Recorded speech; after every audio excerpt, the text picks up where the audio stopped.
মূর্তি আঁকছে। মূর্তি আঁকার সময় সর্বপ্রথম চরণ আঁকতে গিয়েছিলেন।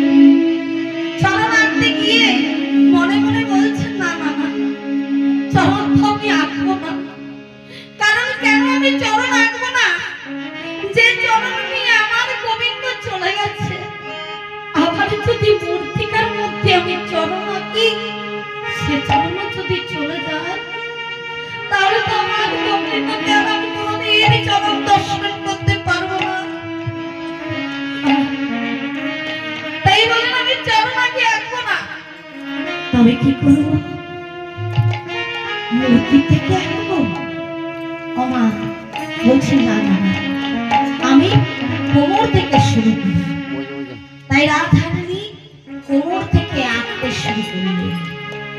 যখন আঁকতে শুরু করেছেন, সখীরা এসে বলছেন, ললিতা বিশাখা বলছেন, ও রাধে,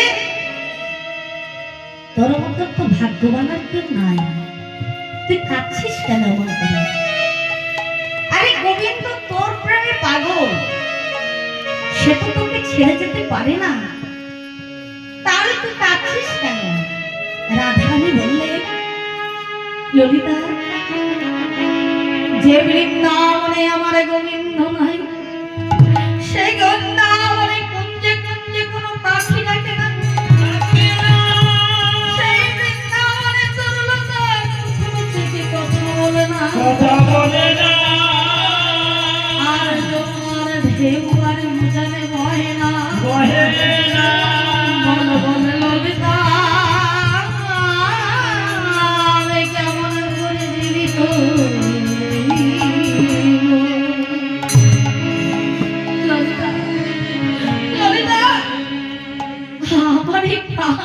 দেখে আর কাজ নাই রে।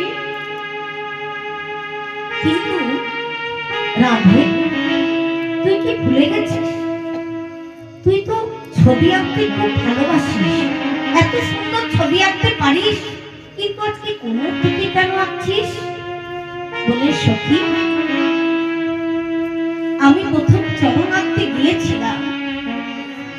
চরণে আঁকতে গিয়ে মনে মনে জানলাম, যে চরণে আমি সেবা করতাম প্রত্যেক দিন নিত্য তুলসী দিতাম, সে চরণে আমায় ছেড়ে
সেই কারণটাই আর দর্শনে পাবো না। আর যদি আজকে আমি মৃত্তিকার মধ্যে এই চরণ দুটি আঁকি, সর্বপ্রথম চরণে আঁকলে আমার গোবিন্দের চরণ দুটি যদি চলে যায়, কেমন প্রেম না? এমন প্রেম না হলে কি গোবিন্দ কৃপা লাভ হয়? চরণ দুটি আঁকতে পারছেন না বলেন, যে চরণ আমি সদা সর্বদাই পূজা করি, সে চরণ আমি যদি মৃত্তিকার মধ্যে আঁকি, এ চরণ তো আমার যদি চলে যায়, আর বোধহয় এই জন্মে আর পাবো না। তাই আমি মনে মনে চিন্তা করলাম কোমর থেকে আঁকবো। তাই কি করলেন? আহা, দেখো কটিটি আঁকিয়া আমার ধুতি লইয়া পরাইল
দেখুন এই নাভিটা সরোবর, এই নাভি কিন্তু অগ্নি।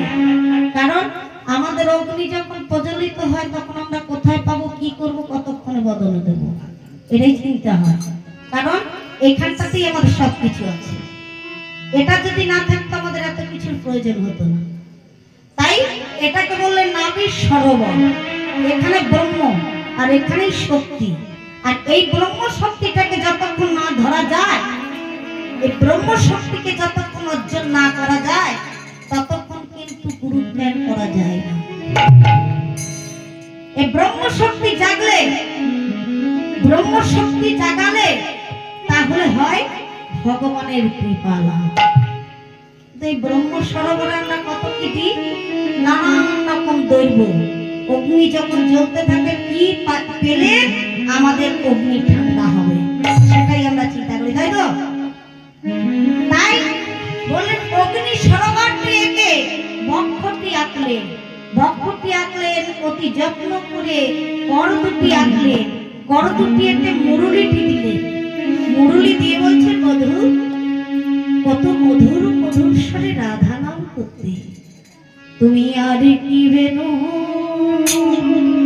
বাজাবে না গো, ও মায়ার কি বেনু বাজাবে না হে, আর কি বেনু বাজাবে না গো, বন্ধু হে গোবিন্দ।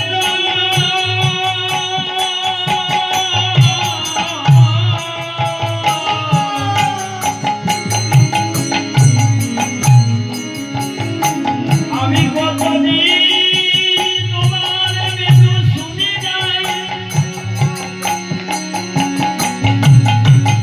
তুমি একবার বেনু বাজায়ে দাও, ওই বেনুর ধ্বনি শুনে,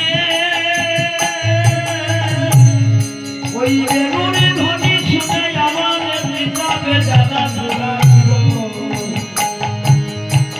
ও হে গোবিন্দ, গোবিন্দ হে,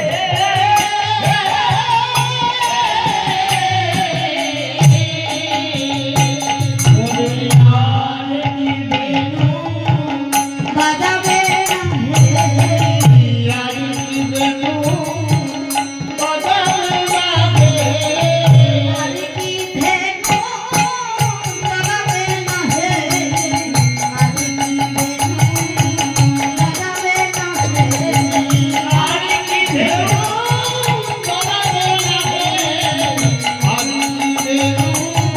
বাজাবে না হে, আর কি বেনু বাজাবে না হে, ওই আর কি বেনু বাজাবে না হে, আর কি বেনু বাজাবে না হে, আর কি বেনু বাজাবে না হে, আর কি বেনু বাজাবে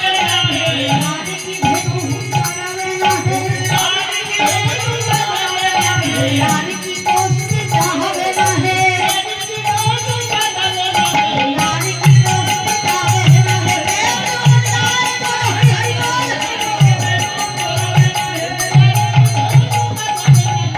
বল হরি বল, বাজাবে না হে।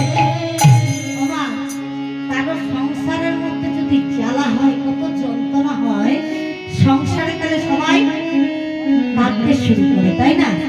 কত কাঁদি না আমরা, দুঃখ হলে কষ্ট হলে কত কাঁদি।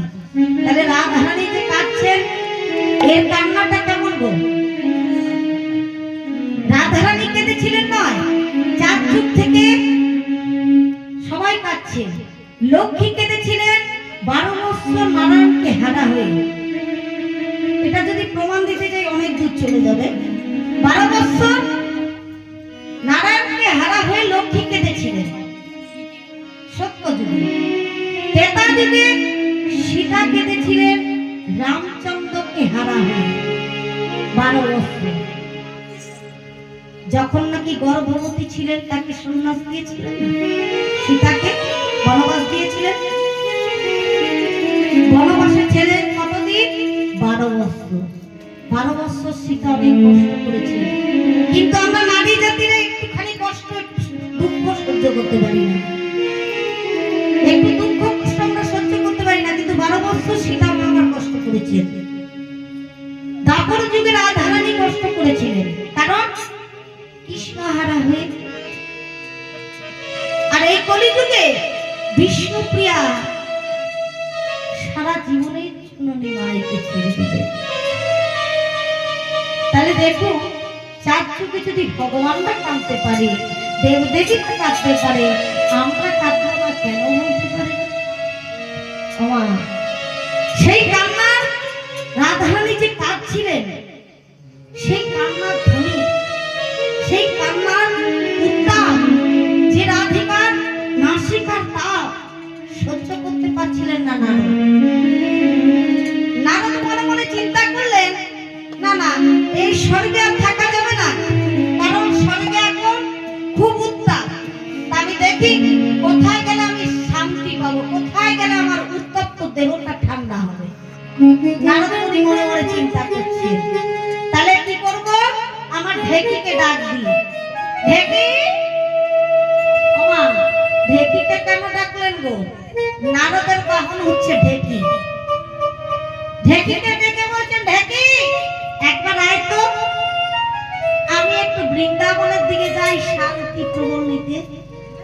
তাই কি করলেন, ঢেকিকে ডেকে বললেন, ঢেকি চল এবার যাই। তাই কি বললেন, হেন কালে তপ্ত ঋষি ঢেকিতে চাপিল, হেন কালে তপ্ত ঋষি ঢেকিতে চাপিল। আরে ঢেকিতে চাপিয়া ঋষি বৃন্দাবনে গেল, এই ঢেকিতে চাপিয়া ঋষি বৃন্দাবনে গেল। এত জ্বালা সহি না,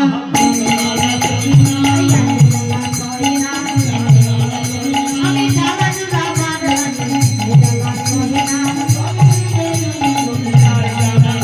আমি জ্বালা জুড়া বাড়ানি, জুড়া যায় না। নারদ ঋষি মনে মনে চিন্তা করলেন, আমি এলাম স্বর্গের থেকে যে জ্বালা জুড়াবো বলে বৃন্দাবনে, কারণ বৃন্দাবনে গোপীদের কাছে আসলে নাকি শীতল হওয়া যায়।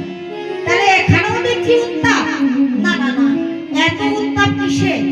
দেখছে রাধারানী বিরহ জোরে কাঁদছে, না না না, রাধারানীর এর কান্না তো সহ্য করতে পারছি না, কারণ 100 বছর কৃষ্ণ হারা হবেন বলেছিলেন। কে বললেন 100 বছর তুমি কৃষ্ণ হারা হয়ে কাঁদবে? কে বলেছিলেন? বসুদামা বললেন তুমি 100 বছর কৃষ্ণ হারা হয়ে কাঁদবে, তাই রাধারানী হাত কৃষ্ণ বলে কাঁদছে। যখন কাঁদছে নারদ ঋষি মনে মনে চিন্তা করলেন, না না, এই উত্তাপ তো সহ্য করা যাচ্ছে না, তো আরো বেশি উত্তাপ লাগছে। কারণ কি, নারী জাতির কান্নার শব্দ অনেক উত্তাপ, সবাই সহ্য করতে পারে না। মা, কোন নারী জাতি যদি কাঁদে সবাই সহ্য করতে পারে না, সকলের মমতা হয়। তা দেখছে এত উত্তাপ কিসে? ললিতা দেখছে নারদ ঋষি এসেছেন, বলছে এত উত্তাপ কিসে? বললেন, জানো না তুমি, বৃন্দাবনে কৃষ্ণ হারা হয়ে আমরা কৃষ্ণ সেবা কেউ করিতে পারি না। মনে মনে চিন্তা করে সবাই কাঁদতে লেগেছি, কোথায় আমার গোবিন্দকে এনে দেবে? বলো বলো হে